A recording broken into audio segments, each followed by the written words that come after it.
Salut à tous, que la paix soit avec vous. Bon alors, ce que je peux dire, c'est que notre approche de la Bible est assez violente. C'est-à-dire et tout que la plupart des personnes qui parlent de la Bible ont déjà une connaissance, une expérience, ont déjà eu des hauts et des bas. Des personnes qui ont vécu le péché, qui ont compris le pardon, la grâce du Seigneur. Les gens qui aujourd'hui s'expriment par rapport à la Bible ont toute cette capacité-là. Ils sont arrivés à un niveau où ils peuvent mettre en pratique ou on va dire 40% de la Bible. Donc du coup, leur prêche sera toujours entourée d'obligations, d'ordres, de règlements, de il faut faire ci, il faut pas faire ça, etc. Du coup, à cause du fait que les personnes qui parlent de la Bible, que je parle pas de vidéos, hein, je parle de partout, partout où on va, même dans la religion, etc., même dans les églises évangéliques, baptistes, pentecôtistes, catholiques, etc. Ces personnes-là vont parler de la Bible avec leur expérience et en sachant qu'ils ont déjà un niveau d'expérience très élevé ou élevé, donc ils vont pas faire attention au fait de la manière dont ils vont parler justement de la Bible aux gens qui sont en face d'eux. Donc de ce fait, ça crée beaucoup de dégâts dans les cœurs des gens. Les personnes qui ont la capacité de parler de la Bible oublient que avant qu'ils arrivent à ce niveau où ils peuvent librement parler de la Bible d'une manière assez forte, assez construite, et ben en fait ils ont oublié qu'ils ont dû grandir pour en arriver là. Donc du coup, ce qu'ils vont faire par rapport à ça, ce qu'ils vont apporter par rapport à ça, ils vont apporter leur vision de la Bible avec leur niveau de construction. Et du coup, ils vont parler à des gens qui sont sortis des ruines. Et c'est comme c'est comme un géant qui parle à un nain pour lui dire d'atteindre l'étagère du haut, quoi, en fait. C'est un peu ça, en fait. C'est le gars qui fait 2 mètres qui dit à la personne qui fait 1m40, ouais, tu peux attrape le truc au-dessus de l'armoire qui fait à peu près 2 mètres. Et si la personne de 1m40 n'arrive pas à atteindre, il lui dit mais pourtant c'est comme ça qu'il faut faire. Tu dois accomplir ça. Tu dois c'est pas normal que tu le fais pas ou que t'arrives pas à le faire, etc. Et ben en fait c'est pareil avec la Bible, c'est que notre interprétation de notre maturité, de notre manière qu'on comprend la Bible, et ben en fait quand on va parler de la Bible, on va imposer ce niveau de compréhension que nous avons eu et que ce niveau-là on a mis du temps à y parvenir. Donc du coup, on va imposer un niveau assez élevé à beaucoup de personnes qui sont incapables de vivre ce niveau parce que vous-même vous avez mis des années pour y parvenir. Vous pouvez pas dire à une personne qui est sortie des ruines d'être chrétien comme vous l'êtes, et ça fait au moins 10 ans que vous êtes chrétien. Que vous avez eu des expériences, que vous avez eu des hauts, vous avez eu des bas, vous avez vécu la réussite, la défaite en Christ. Vous avez vécu la difficulté, la pauvreté, la richesse. Vous avez eu des expériences énormes avec le Christ. Sur 10 ans, tu vis d'énormes choses avec Christ. Comme chaque jour on vit quelque chose, imaginez-vous chaque jour sur 10 ans, vous avez une expérience acquise en Christ. C'est un fait. Mais maintenant, les personnes qui sortent des ruines n'ont aucune expérience. Et quand vous venez vers eux pour leur imposer le niveau de votre expérience à ces gens-là, eh ben ces gens-là sont perdus. Ils n'arrivent pas comme je vous ai donné l'exemple, ils n'arrivent pas à atteindre l'objet sur le meuble de 2 mètres parce qu'ils sont trop petits pour y parvenir. Donc la personne qui fait 2 mètres et qui force cette personne qui fait 1m40 d'atteindre un objet impossible à atteindre pour lui, c'est un peu de l'abus. C'est de l'abus, c'est un manque de vision, un manque de sagesse. Donc, il faut prendre en compte notre expérience. Quand nous parlons aux gens, nous ne pouvons pas dire aux gens de vivre notre expérience qu'on a mis 10 ans à atteindre. Nous devons comprendre qu'il y a des gens, ils sortent des ruines les plus profondes que vous pouvez imaginer, les plus grosses que vous n'imaginez même pas. Des ruines, des gens qui se sont pris des grosses claques de cobaye dans leur visage, dans leur vie. Des gens qui ont été écrasés, qui ont vécu quelque chose de très difficile. Et ils viennent à Christ. Et ces gens-là, on commence on leur parle de la Bible, mais on leur parle d'une manière dont ils sont incapables d'y parvenir. Parce que nous n'avons pas la capacité ni la sagesse de se dire que, oui, moi, ce que je suis aujourd'hui, il peut pas l'être en un jour. Il doit arriver en son temps. Il doit réussir en son temps à être ce que je suis et ce que je suis aujourd'hui. J'ai mis 10 ans pour l'être, donc il faut que la personne, au moins, elle puisse grandir à son rythme, à sa vitesse. Toutes personnes qui sont sorties des ruines et qui ont accepté Christ sont passées par la phase du péché, la phase de la chair, la phase de tout ce qu'on peut passer pendant 10 ans pour que vous soyez pour que vous soyez ce que vous êtes aujourd'hui. Vous avez dû passer par des millions de phases et c'est pas une exception pour les autres, pour ceux qui viennent en Christ, pour ceux qui sont nés de nouveau et qui sortent tout droit des ruines il y a peu de temps. C'est pas une exception. Ces gens-là devront passer par des phases pour connaître le Père, parce que pour connaître le Père, il faut vivre des choses. Pour connaître le Dieu qui pourvoit, il faut manquer. Pour connaître le Dieu qui guérit, il faut être malade. Pour connaître le Dieu qui combat, l'Éternel des armées, il faut être en guerre. Pour quelqu'un qui doit connaître le Dieu qui pardonne, il faut chuter, il faut pécher, même en étant sauvé. C'est là qu'on voit la puissance de la grâce de Dieu. C'est quand vous êtes sauvé et que malgré ça vous péchez et que Dieu vous pardonne encore et encore 7 fois, 70 fois par jour. Dieu vous pardonne 7 fois, 70 fois par jour. Et j'irai infiniment par jour.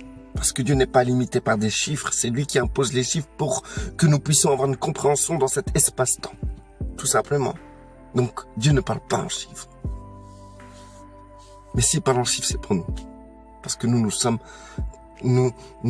nous déplaçons 1 mètre égal à temps. La vidéo demande du temps. Donc, nous vivons sur des chiffres. Nous avons même des montres. Moi, j'en ai pas sur moi. Il faut arrêter de ne plus réfléchir. Comme dirait Paul, il faut avoir du bon sens. Ayez du bon sens. Paul, la plupart des choses qu'il enseignait, c'était des choses de bon sens. C'était pas des commandements. C'était des choses de bon sens. Il faut avoir du bon sens. Et donc, du coup, dans notre génération, il faut comprendre que on peut pas imposer une vie, la vie du Christ, le développement de la vie du Christ par des versets. On ne peut pas, imposer aux gens le fait que on va leur donner des versets, on va leur remplir la tête de versets, ils devront mettre en pratique ces versets, ou sinon, on va les considérer comme des faux chrétiens, des faux convertis, etc. En fait, c'est la vie du Christ qui demande à se développer dans les gens. Donc, si c'est la vie du Christ qui demande à se développer dans les gens, cela demande que la personne doit vivre Christ. Et non qu'elle doit être remplie de connaissances bibliques et qu'elle puisse se comporter comme vous comportez et que vous avez mis 10 ans à vous comporter ainsi par rapport à la vie du Christ qui a grandi en vous toutes ces années. Il faut être patient avec les gens. Il faut arrêter de les écraser comme ça. Moi-même, j'étais impatient avec des gens. Avant d'avoir cette compréhension-là, avant que je puisse comprendre ça, c'est en réalité, c'est que j'ai grandi, la vie du Christ a grandi en moi, et cette vie m'a remis en place sur plusieurs points. Et là, je parle pas à des bébés spirituels. Je parle pas à des personnes qui sont chrétiens depuis peu de temps. Je parle pas à ceux qui sont encore dans les ruines ou qui sont sauvés mais qui sont encore en ruine. Non, je parle à ceux qui ont eu une construction en Christ. Cette construction qui n'est pas la connaissance de la Bible. Cette construction qui est tout simplement la vie du Christ qui a grandi en eux. Parce que même si vous foutez rien, la vie du Christ grandit chaque jour en vous. Chaque jour, sans que vous puissiez faire quelque chose. La vie du Christ ne grandit pas grâce à vous, ni par rapport à ce que vous faites ou à ce que vous faites pas. La vie du Christ grandit naturellement en vous. Plus les jours passent, plus la vie du Christ grandit en vous. Donc je parle à des gens qui ont déjà une maturité dans cette vie.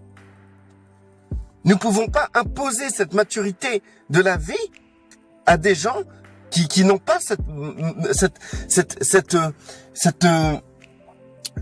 grandeur de la vie en eux encore. Ils ont la vie en eux, mais c'est quelque chose de petit encore. Et c'est pour ça que il faut privilégier l'amour, la patience, couvrir ses frères et sœurs, couvrir ces gens qui sont encore dans la ruine et qui commencent seulement à se débarrasser de leur ruine. Parce qu'avant de bâtir, il faut détruire, il faut enlever cette ruine. Parce que Dieu ne bâtit pas sur les ruines. Dieu ne bâtit pas avec les ruines. Dieu enlève la ruine pour bâtir. Donc il faut les aider à enlever cette ruine. Et cette ruine, ce sont pas les péchés. Cette ruine, c'est le traumatisme que les gens ont eu dans cette vie. Parce que dans cette vie, les gens sont traumatisés. Il y a des traumatismes énormes. Il y a des chrétiens, ça fait plus de 10 ans qui sont convertis, plus de 20 ans même qui sont convertis, ils sont encore traumatisés de leur vie païenne parce qu'ils ont été violés, abusés, ils ont été battus, ils ont été maltraités, ils ont vécu dans la pauvreté, dans la haine, dans la colère. Ces gens-là, au bout de 20 ans, ils sont pas encore guéris, ils ont encore des ruines, ils ont des constructions par-ci par-là, mais il y a encore des ruines. C'est pour ça que le bâtiment de la vie de Dieu n'est pas ne grandit pas vite. Il faut comprendre que nous devons faire attention comment on impose notre compréhension aux gens. Nous devons pas, voilà, je vais encore me répéter, la vie que vous avez en Christ en vous aujourd'hui, vous pouvez pas donner une vie, vous ne pouvez pas imposer ça à quelqu'un qui n'a pas cette grandeur de vie en elle encore, par des versets. Parce que la personne va se comporter comme vous, elle va arrêter de pécher, elle va essayer d'être pas charnelle, elle va faire comme vous, exactement comme vous. Mais le problème, c'est que elle, ça sera artificiel. Vous, ça sera réel. Parce que ça fait 10 ans réel que vous êtes avec le Christ. Elle, ça fait 2 ans. La personne, ça fait 2 ans avec le Christ. Et elle se comporte comme vous, que ça fait 10 ans que vous êtes convertis. Mais cette personne-là, ce qu'elle fait, la manière dont elle se comporte, sera artificielle. Ce sera juste des versets. La pratique de versets. Vous savez, la pratique de versets, vous pouvez apprendre un singe à se comporter comme un chrétien. Hein. C'est ça la pratique de versets. C'est ça la lettre qui est morte. Maintenant, la vie, c'est ce qui compte. C'est ça qui doit grandir en vous. Pas la connaissance biblique, mais la vie du Christ qui est en vous, qui doit grandir. Avec les années qui passent, elle grandit. Et parfois, la vie du Christ grandit plus vite que d'autres. Pourquoi? Parce qu'il y en a qui doivent se débarrasser des ruines. C'est pour ça que le Seigneur nous amène, premièrement, à aimer son prochain. Rappelez-vous d'où vous êtes sortis, rappelez-vous de vos ruines et de ce que vous êtes aujourd'hui. Et vous ne pouvez pas imposer ça à un chrétien d'1 an de conversion, de 2 ans, de 3 ans, de 4 ans, de 5 ans de conversion. Vous devez imposer simplement aux gens votre amour. Et cet amour aidera aux personnes de se débarrasser des ruines. C'est comme par exemple, vous avez une belle maison et donc alors qu'est-ce que vous voulez faire? Vous imposez votre maison à quelqu'un. Vous dites ouais, c'est bien de faire comme ma maison. Prendre l'exemple de ma maison hein, et faites la maison. Et puis donc là, les gens paf, ils détruisent leur ancienne maison, leur ancienne vie, leur ancienne maison et c'est plein de ruines. Et donc la personne met du temps à enlever les ruines parce que c'est pierre par pierre qu'elle doit enlever. Elle est toute seule. Et vous êtes là et vous dites mais alors Ça fait au moins 2 ans là que tu lui as dit que tu étais dans le projet de faire la maison comme la mienne et tout. Comment ça se fait que t'avances pas et tout? Eh ben, je te conseille d'aller voir tel architecte. Je te conseille d'acheter les matériaux. Tu dois apprendre ce matériau-là, etc.